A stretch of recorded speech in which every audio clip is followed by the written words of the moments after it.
Hükümet ne kadar bizleri göz ardı etmek isterse bu milleti itirmez. Bitirebilmez. 100 yıl bizi hükmettiler ama bitmedik. 100 yıl İngilizler buraya geldikten sonra bizi hükmettiler ama biz bitmedik. 2003'e kadar. Buna rağmen en önemli kaidleri çıkarttık. Said Hammonu çıkarttık Tilakfer'den. Ömer Ali'ni çıkarttık Kerkük'ten. Namus şereflerini sakladık. Duz'dan edebiyatçı adamları çıkarttık. Hasan Görem'i çıkarttık. Diyale'den Mustafa Cevad'ı çıkarttık. Çifri'den Recioğlu'nu çıkarttık. Erbil'den İhsan Doğraması'nı çıkarttık. Bütün Türkmen bölgelerinden insanları çıkarttık. En sonunda da Ata Derzibaşı'nı Kerkük'ten.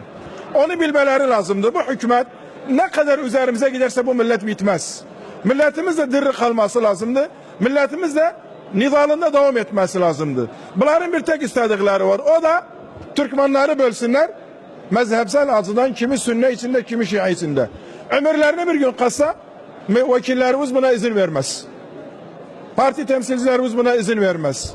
Onun için ne kadar kabineden de bizi uzak ederseler, meclisi siyaset dediklerinden bizi uzak ederseler de ama bu milletin sesi devam edecekti ve bu deymumanın neticesinde hakkımızı alacağız. Hiçbir zaman geri adım almak yok. Türkmen milleti de azimetli olup böyle bir içtimalarda zaten o vesikat ıslah değil, vesikat taksim taifiydi bu.